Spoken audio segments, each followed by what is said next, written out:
Dear students, good morning all of you.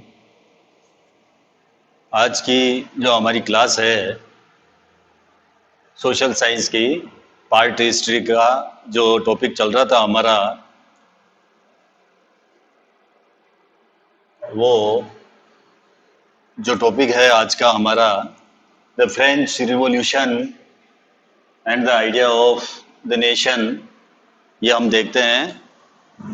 The French revolution and the idea of the nation, फ्रांसीसी क्रांति और राष्ट्र का विचार, नेशन का आइडिया एंड फ्रेंच रिवॉल्यूशंस के बारे में देखते हैं।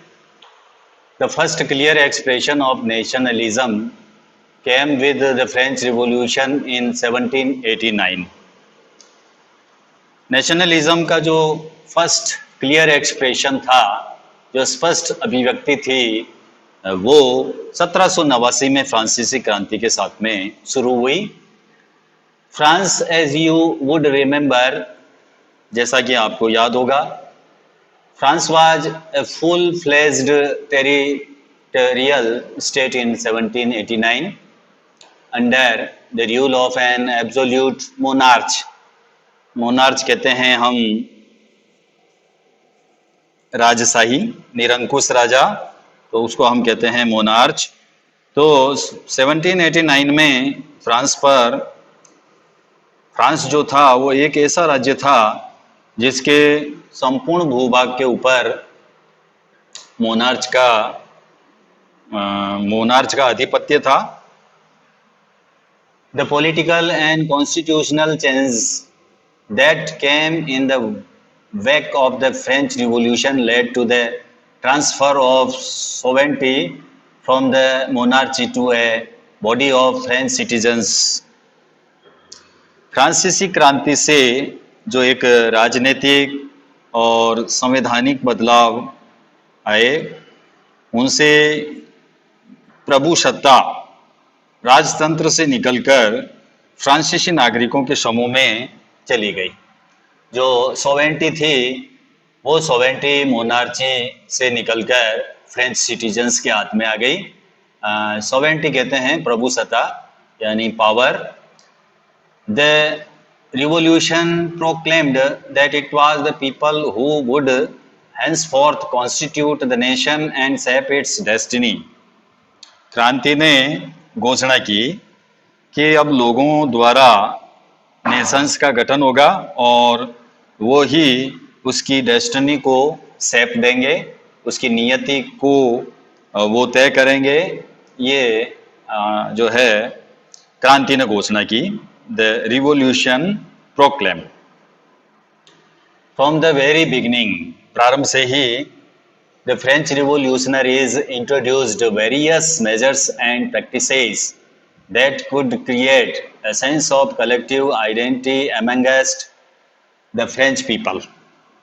प्रारंभ से ही जो फ्रेंच रिवॉल्यूशनरीज थे, जो फ्रांसीसी क्रांतिकारी थे, उन्होंने ऐसे अनेक कदम उठाए जिनसे फ्रांसीसी लोगों में एक सामाजिक पहचान की भावना पैदा हो गई। एक जो है सेंस ऑफ कलेक्टिव आइडेंटिटी की जो भावना थी वो फ्रेंच सिटीजन्स में जो है डेवलप हो गई। The ideas of la patrie, the fatherland and le citoyen, the citizens emphasized the nation of a united community enjoying equal rights under a constitutions। पितृभूमि, फादरलैंड और द सिटीजन्स, नागरिक, इस प्रकार के विचारों ने एक संयुक्त समुदाय के विचार पर बल दिया, जिसे एक संविधान के अंतर्गत समान अधिकार प्राप्त थे। ए न्यू फ्रेंच फ्लैग, एक नया फ्रांसीसी झंडा, the tricolour was chosen to replace former royal standard. एक नया फ्रांसीसी झंडा तैयार किया गया, चूज किया गया, जिसने पहले के राजध्वज की जगह ले ली। जो पहले जो राजध्वज था उसकी जगह एक न्यू फ्रेंच फ्लैग ने जो है उसका प्लेस ले लिया. The Estates General was elected by the body of active citizens and renamed the National Assembly. और एस्टेट्स जनरल का चुनाव राष्ट्रीय नागरिकों के समूह के द्वारा किया जाने लगा और उसका नाम बदल दिया गया. उसका नाम नेशनल असेंबली कर दिया गया. यानी जो एस्टेट्स जनरल होती थी वहाँ पर वो elected by the body of active citizens, जो एक्टिव सिटीजन्स थे उसकी बॉडी जो है उसको इलेक्टेड करने लगी और उसका जो है रीनेम दे दिया गया. एस्टेट्स जनरल को नेशनल असेंबली पुकारा जाने लगा. न्यू हाइमन्स वर कंपोज्ड. इसके अलावा नई स्तुतियां रची गई. न्यू हाइमन्स जो है कंपोज किए गए. ऑथ टेकन, ऑथ कहते हैं कसम, शपथ, तो ऑथ ली गई. And martyrs commemorated.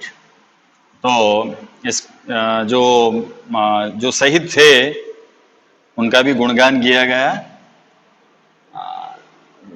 Martyrs commemorated, जो शहीद थे उनका भी जो है गुणगान किया गया. All in the name of the nation, और ये सब राष्ट्र के नाम से हुआ. Centralised administrative system was put in place and it formulated uniform laws for all citizens within its territory.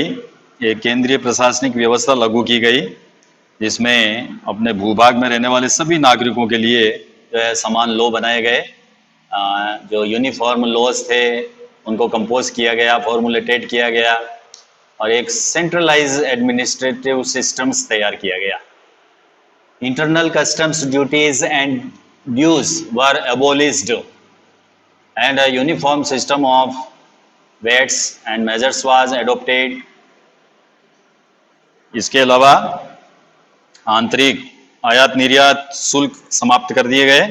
जो ड्यूटीज थी, custom duties, internal custom duties, उसको समाप्त कर दिया गया और नापने की एक समान व्यवस्था जो है वो अडोप्टेड की गई. जो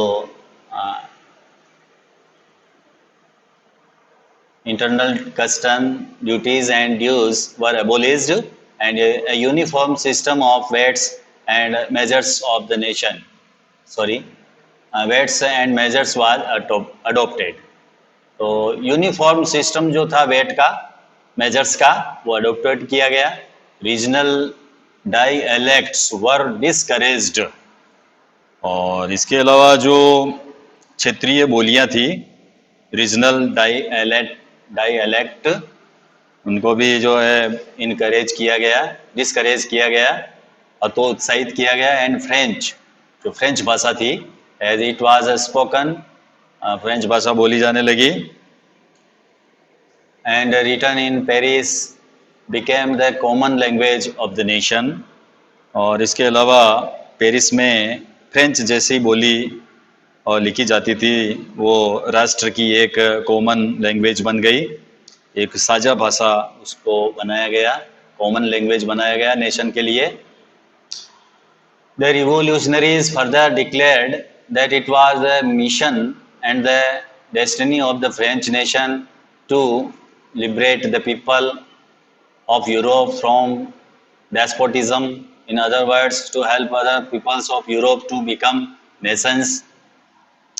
और इसके अलावा रिवोल्यूशनरीज ने ये डिक्लेयर किया कि फ्रांसीसी राष्ट्र का ये भाग्य और लक्ष्य था कि वह यूरोप के लोगों को निरंकुश शासकों से जो है मुक्त कराए. जो निरंकुश शासक थे उनसे जो है उनको जो है मुक्त कराए. इस प्रकार की जो है रिवोल्यूशनरीज ने घोषणा की. या फिर इन अदर वर्ड्स हम कहें तो फ्रांस यूरोप के अन्य लोगों को राष्ट्रों में गठित होने में मदद देगा. फ्रांस जो है वो यूरोप के जो अन्य पीपल्स है उनको राष्ट्रों के रूप में जो है गठित होने में उनकी हेल्प करेगा. When the news of the events in France reached the different cities in of Europe. जब फ्रांस की घटनाओं की ये जो न्यूज़ थी वो यूरोप के विभिन्न शहरों में पहुंची, तो क्या हुआ, students and other members of educated middle classes began setting up Jacobin clubs. जब इस प्रकार की खबरें जो है शहर के दूसरे क्षेत्रों में पहुंची, विभिन्न शहरों में पहुंची, तो जो स्टूडेंट्स थे और जो other members of educated middle class के थे, उन्होंने जैकोबिन क्लब की स्थापना की। तो जैकोबिन क्लब की स्थापना किसने की आपके, तो आ सकता है आपके students and other members of educated middle classes began setting up Jacobin club. Jacobin club की जो स्थापना की थी स्टूडेंट्स ने की थी, और जो अदर मेंबर्स थे मिडिल क्लास के उन्होंने की। इसकी क्या एक्टिविटीज थी? Their activities and campaigns prepared the way for the French armies which moved into Holland, Belgium, Switzerland and much of Italy in the 1790s। उनकी गतिविधियों और अभियानों ने उन फ्रेंच सेनाओं के लिए रास्ता तैयार किया जो 1970 के दशक में हॉलैंड, बेल्जियम, स्विट्जरलैंड, इटली के बड़े बड़े जो इलाके थे उसमें वो सेनाएं एंटर की थी।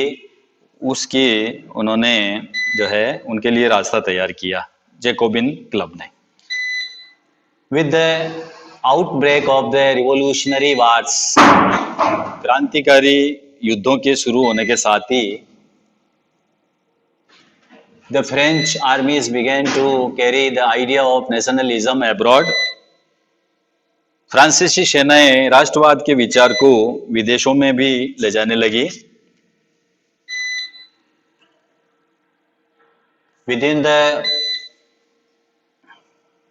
wide swath of territory that came under his control, Napoleon set about introducing many of the reforms that he had already introduced in France।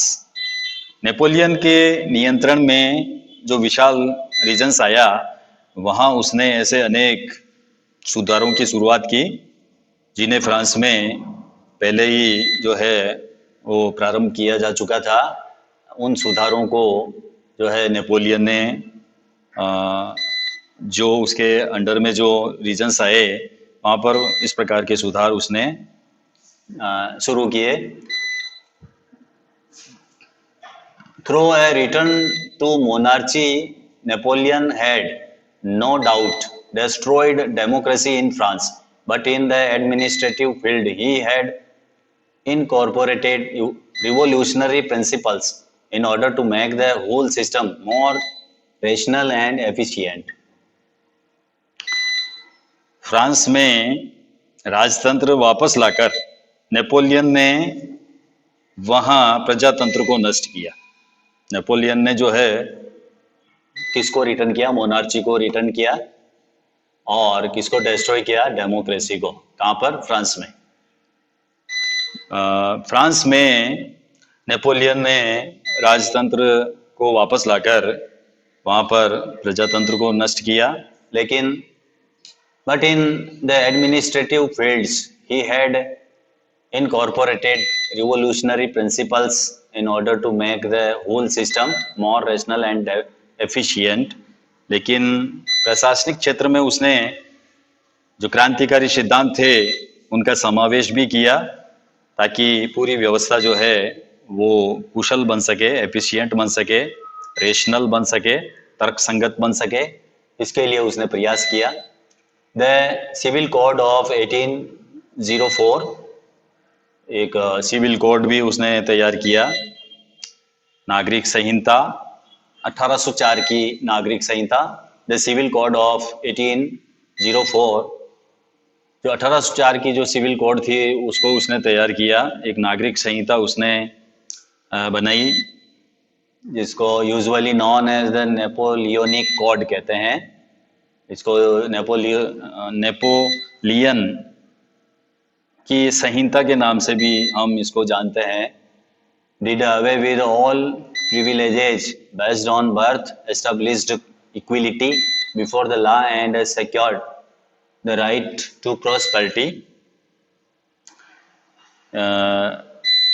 इसने जन्म पर आधारित विशेष अधिकार समाप्त कर दिए थे और उसने कानून के समक्ष इक्विलिटी, बराबरी और संपत्ति के अधिकार को भी इसने सुरक्षित बनाया।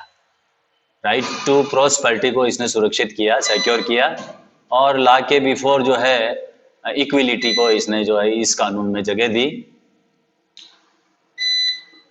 This code was exported to the regions under French control, और इस संहिता को फ्रांसीसी नियंत्रण के अधीन क्षेत्रों में भी लागू किया गया। जितने भी रीजन्स थे अंडर फ्रेंच कंट्रोल, उसमें भी इसको लागू किया। In the Dutch Republic, Dutch गणतंत्र, इन स्विट्जरलैंड, स्विट्जरलैंड में डच गणराज्य, in Italy and Germany, Napoleon simplified administrative divisions, abolished the feudal system and freed peasants from serfdom and manorial use। तो उसने क्या किया, इस नेपोलियन संहिता में उसने डच गणतंत्र, स्विट्जरलैंड, इटली, जर्मनी में नेपोलियन ने क्या किया, प्रशासनिक विभाजनों को सरल बनाया, सामंती व्यवस्था को जो है उसने एबोलिश किया, समाप्त किया, एंड फ्रीड पीजेंट्स, किसानों को भू दासत्व, भूमि के जो दास होते हैं उससे उन पीजेंट्स को मुक्ति दिलाई, फ्रॉम सर्फडॉम, सर्फडॉम कहते हैं भू दासत्व, भूमि के दास, उसको हम कहते हैं सर्फडॉम, एंड मोनोरियल यूज, और जो जागीरदारी शुल्क थे उनसे भी उनको मुक्त किया। इन द टाउन्स टू, इसके अलावा शहरों में भी उसने क्या सुधार किए, गिल्ड रेस्ट्रिक्शंस वर रिमूव्ड, शहरों में भी कारीगरों की श्रेणी और संघों के नियंत्रण को हटा लिया गया, श्रेणी संघों के नियंत्रण को जो है उसने हटा लिया, रिमूव कर दिया। और इसके अलावा transport and communication systems were improved, जो ट्रांसपोर्ट कम्युनिकेशन सिस्टम था उसको भी उसने सुधारा। Pageants, artisans, workers and new businessman enjoyed a new found freedom, जो किसान थे, कारीगर थे, मजदूर थे, नए उद्योगपति थे, उन्होंने भी जो है फ्रीडम को जो है एंजॉय किया, जो आज़ादी थी उसको चखा उन्होंने या उसका एंजॉय किया। Businessman and small scale producers of goods in particular began to realize that uniform, large, standardized weight and measures and a common national currency would facilitate the movement and exchange of goods and capital from one region to another। इसके अलावा उसने जो businessman थे, खास तौर पर सामान बनाने वाले जो स्मॉल स्केल प्रोड्यूसर्स थे, लघु उत्पादक, ये समझने लगे कि एक समान कानून, मानक भार और नाप, एक राष्ट्रीय मुद्रा से एक इलाके से दूसरे इलाके में वस्तुओं और जो पूंजी है उसके आवागमन में जो है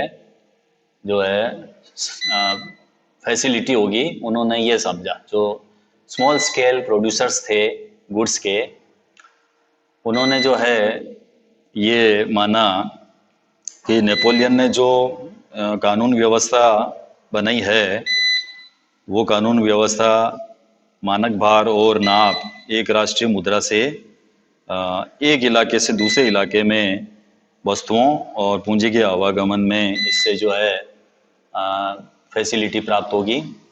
हाउएवर, लेकिन in the areas conquered the reactions of the local populations of French rule were mixed। लेकिन जीते हुए इलाकों में स्थानीय लोगों की फ्रांसीसी शासन के प्रति मिलीजुली प्रतिक्रिया थी। Initially in many places such as Holland and Switzerland, as well as in certain cities like Brussels, Mainz, Milan, Warsaw, the French armies were welcome as harbingers of liberty. और शुरुआत में अनेक स्थानों जैसे कि पोलैंड,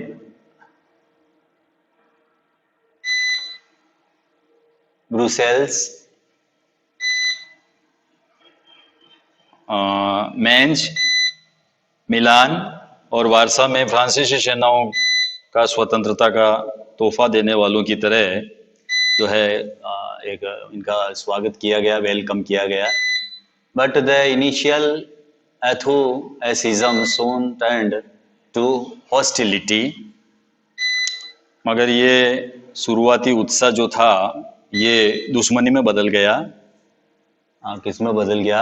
हॉस्टिलिटी में। Turned to hostility. जो शुरुआत इनिशियली एथुसिज्म था, शुरुआती जो उत्साह था, एथुसिज्म था, वो हॉस्टिलिटी में जो है बदल गया।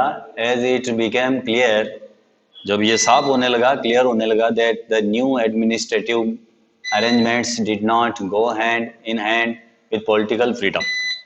जब ये क्लियर होने लगा कि जो न्यू एडमिनिस्ट्रेटिव अरेंजमेंट्स है राजनीतिक स्वतंत्रता के अनुरूप नहीं थी, पॉलिटिकल फ्रीडम के अनुकूल नहीं थी, तो ये हॉस्टिलिटी के रूप में जो है बदल गई।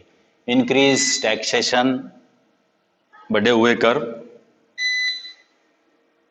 सेंसरशिप और forced conscriptions into the French armies required to conquer the rest of Europe all seemed to outweigh the advantage of the administrative changes। तो बढ़े हुए कर, सेंसरशिप और बाकी यूरोप को जीतने के लिए फ्रेंच सेना में जबरन भर्ती से हो रहे नुकसान प्रशासनिक परिवर्तनों से मिले हुए फायदों से कहीं ज़्यादा जो है वो नज़र आ रहे थे।